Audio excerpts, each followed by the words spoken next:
Bonjour à tous les Camerounais. Je viens ici vous raconter ma désolation. J'ai une histoire qui me fait très mal, qui me déchire le cœur. C'est l'histoire de 3 jeunes frères. L'un est Bamoun, le second est Bouddha et la troisième est Boulou. Ça fait exactement 5 mois qu'ils m'ont contacté et je viens à raconter cette histoire parce que leur téléphone ne passe plus. C'est 3 jeunes Camerounais. Le Bamoun s'appelle Charles. Il est de Machirim, mais je ne donnerai pas plus de détails. Ce garçon avait une vie tranquille, une vie paisible. Ce garçon se débrouillait dans sa cité, Bamoun, sa ville natale. C'était un jeune commerçant. Il a commencé par la sculpture. On les appelle les Wakwayu. Il faisait sa sculpture, ça lui donnait un peu d'argent. Jusqu'au jour où il fait la connaissance d'un gars Bouddha au nom de Zouang Séraphin. Alors, Zouang lui dit, ils peuvent devenir riches, que la souffrance n'est pas bien, il voudrait changer de vie. Et il lui propose d'aller voir un grand marabout, Maître Mustapha. Ils sont allés voir Maître Mustapha. Alors, quand ils arrivent chez Maître Mustapha, il leur dit, c'est facile d'être riche, il faut juste avoir le courage. Et il leur dit, la souffrance est tellement énorme au Cameroun que si on peut trouver de quoi avoir de l'argent, peu importe, on va le faire. Maître Mustapha les a écoutés religieusement et il a décidé enfin de leur donner ce qui devait leur permettre d'avoir beaucoup d'argent. Il a posé la première condition. Vous irez avec ce portefeuille qui vous donnera 2 millions de francs chaque semaine. Ils ont pris et ils ont remercié Maître Mustapha. Ils sont partis. Ils n'y croyaient pas. Mais effectivement, au bout de la fin de la semaine, ils ont vu 2 millions de francs dans le portefeuille. Ils sont devenus subitement riches. Ils ont acheté voiture, ils ont acheté terrain, ils ont construit maison, ils avaient une vie de rêve. Et tous les membres de la famille ont commencé à les célébrer. Rapidement, le Bamoun est tombé sur Evina, la fille du Sud. Evina, jeune, étudiante de soi, n'a pas voulu louper cette occasion. Elle s'est agrippée là-dessus. Elle avait trouvé son nom. Charles lui a promis maison, billets d'avion et autres, choses qu'il a respectées. Entre-temps, la relation a grandi et ils ont choisi de se marier. Le Bouddha continuait dans sa quincaillerie, dans ses avions et autres, toujours en plan business. Le Bamoun aussi, la fille, le trio, ils ont eu un succès.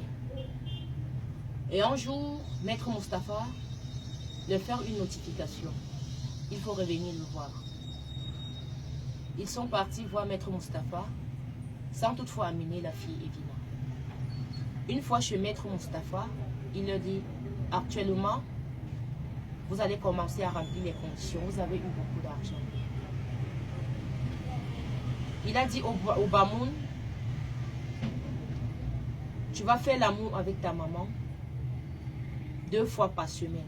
Et au Bouddha, et au gars Bouddha, Zouang Séraphin, il lui a dit, tu feras pareil.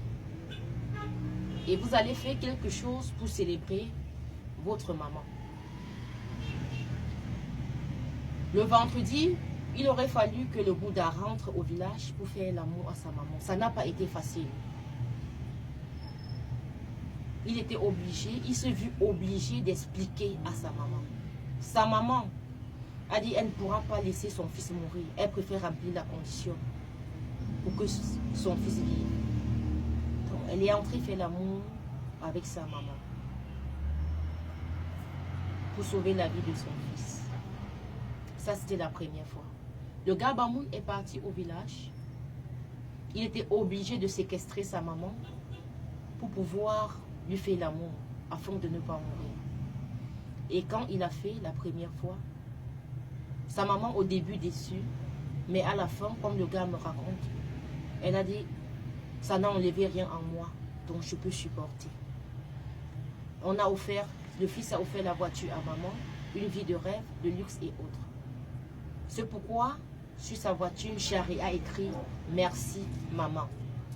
Quand tu vois sur la voiture de Charé « Merci maman », il remercie maman de lui avoir offert son corps pour qu'il puisse vivre.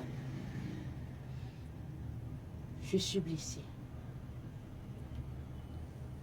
Combien de temps devons-nous faire ces choses ignobles à nos mamans qui nous ont mis au monde? Comment est-ce qu'un fils peut déshabiller sa propre maman pour assoupir ses désirs?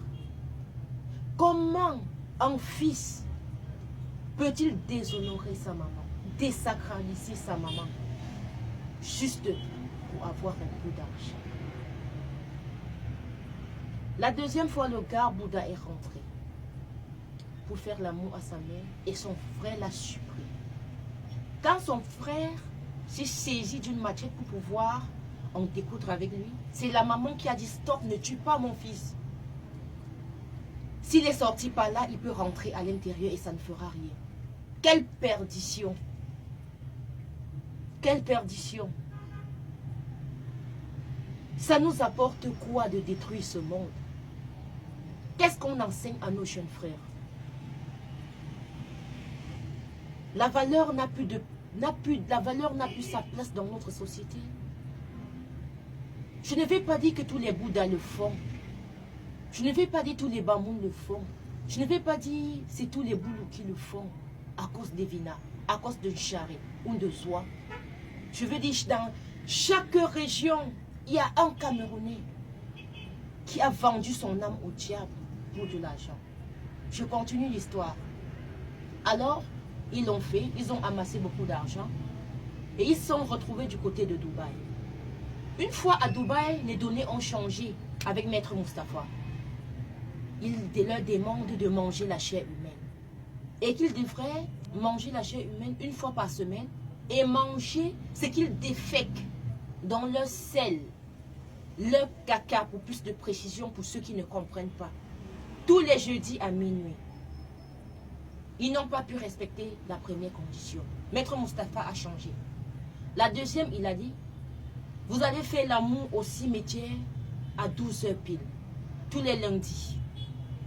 Chose qu'ils n'ont pas pu respecter. Donc,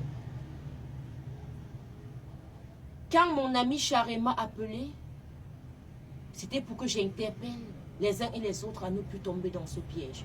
Actuellement, leur numéro ne passe pas. Je ne sais pas s'ils sont morts ou ils sont toujours vivants. Mais je demande vivement à tout le monde d'avoir la main sur le cœur, d'écouter la voix de Dieu, d'écouter souvent les parents. Ne pas regarder la richesse des uns et des autres. Vous ne savez pas quel sacrifice ils ont fait pour atteindre ce niveau. Et l'argent ne se gagne pas au prix d'un jeu de cartes. Pour avoir de l'argent, il faut racler la sueur. Il faut travailler dur. Le gain facile n'existe pas sur terre. Ça n'existe nulle part. Même au Paris Foot, il y a un prix. Vous partez travailler dur pour venir investir pour le blanc. Non, l'argent se gagne à la sueur du front. Même celles qui vendent ce qu'on appelle communément piment, c'est à la sueur de leur fesse qu'elles gagnent cet argent. Comment quelqu'un pourra vous dire que il va s'asseoir et vous donner de l'argent facile? Grand maître du Bénin, grand maître de ceci. Pourquoi ne pas créer la banque magique de l'Afrique centrale et nous sortir de ce pétrin? Pourquoi nous souffrons tant alors qu'ils ont tout ce pouvoir? Ils ont ce pouvoir magique. Pourquoi ne pas nous fabriquer des billets de banque et pas distribuer en longueur de journée? Pourquoi les malades meurent alors qu'ils ont tant cet argent? Non, arrêtons, arrêtons. Charé, si tu es mort, que Dieu accueille ton âme. Evina, si tu ne vis plus, que ta famille te pleure en paix. Soit, si tu es mort, vraiment que Dieu te pardonne. Ma chère Evina, petite sœur, tu n'aurais pas pu accepter ce genre de fausses choses. Ça ne sert à rien. Je suis navrée. C'est une histoire vraie.